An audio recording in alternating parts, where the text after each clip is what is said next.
Tunguhin muna natin ang lalawigan ng Ilocos Sur matapos ang paglandfall ng bagyong Maymay nitong nakalipas na mga oras. Alamin natin kung kumusta na ang sitwasyon dyan sa bahagi ng Ilocos Sur. May update ang Bomb Radio Vegan.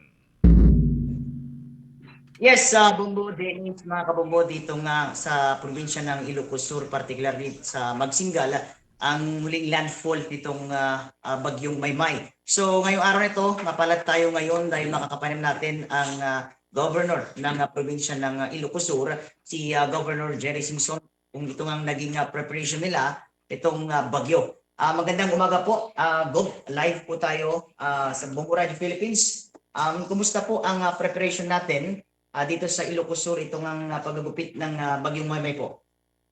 Una-una sa lahat, magandang umaga, Bombo Jocom at Bombo Dennis at sa lahat ng nakikinig ng Bombo Radio Philippines.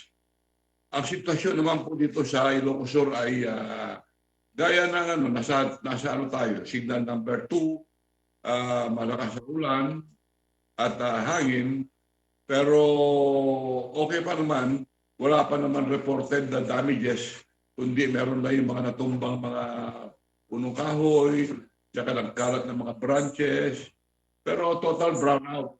Ilan lang ang may kuryente pero halos brownout lahat. At sa evacuation naman po, may 5 LGU na nag-preempt evacuation na sila kahapon pa.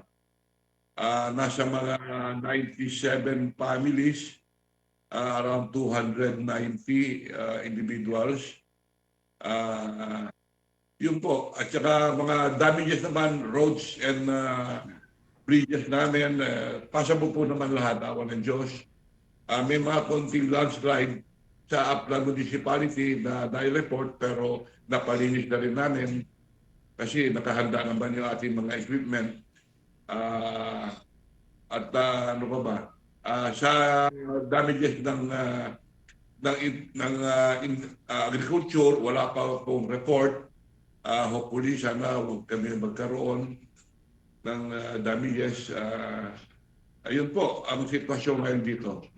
Okay, Bumbo Dennis. Okay, Governor, magandang umaga po sa inyo. Si Bombo Dennis Hamito po ito. Tayo po ay napapanood at napapakinggan all over the country and the world sa pamamagitan po ng ating mga himpilan ng Bombo Radio Philippines. Nais lamang po namin malaman, lalo na yung hindi gaanong kabisado yung inyo pong lugar dyan sa Ilocos Sur. Ilang area ho ang nasa mga high-risk areas na itinuturing dyan po sa inyong probinsya sa mga ganitong sitwasyon, lalo na yung mga coastal areas ng probinsya, Governor?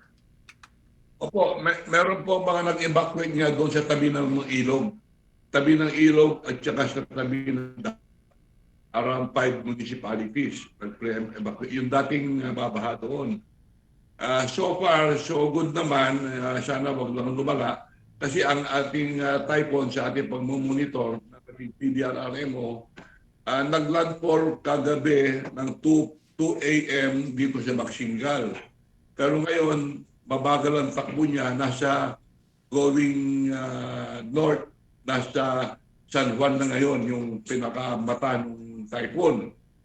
And paano naman, pag going north naman siya, hopefully, huwag na lumakas para hindi naman kami ganong matamaan.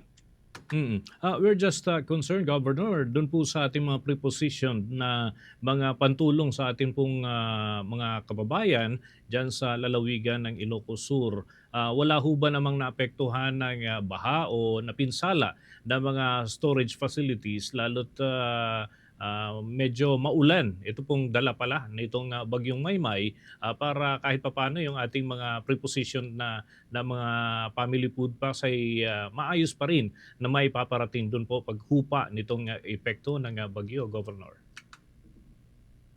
So far, so good po naman, Bobo Dennis.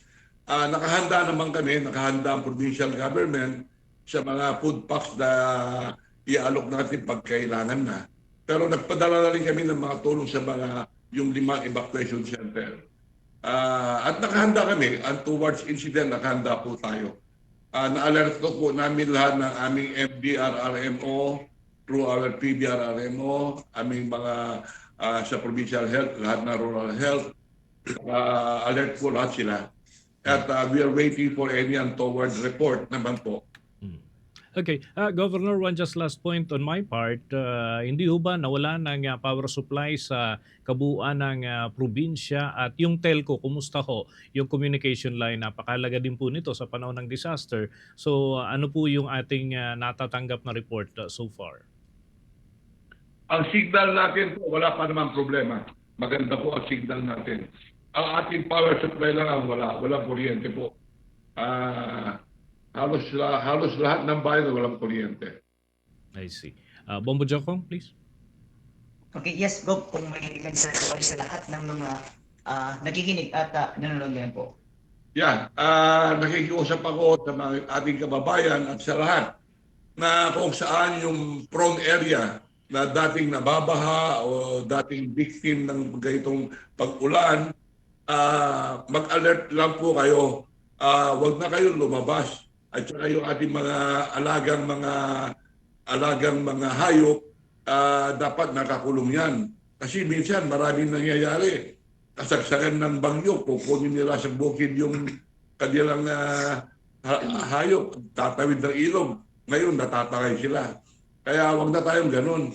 Kailangan na pag ito may warning na may typhoon, kailangan nasa bahay lang po tayo at alagaan na natin lahat ng ating pamilya, mga alagang hayop at ang ating bahay. At makinig lang po sa mga radyo at telebisyon para sa ganun, alerto po tayo lahat. So, we hope and pray na wag na lumala itong typhoon at para tayo hindi ganun matamaan. Maraming salamat po sa inyong lahat. Okay, Bombo Dennis, mga kabombo, si Governor Jerry Simpson. Mula dito sa Bombo Radio Vegan, ito si Bombo Marcus Makabasan and this is Bombo Radio Philippines, the #1 radio network in the country, your trusted source of news and information. Basta Radio, Bombo!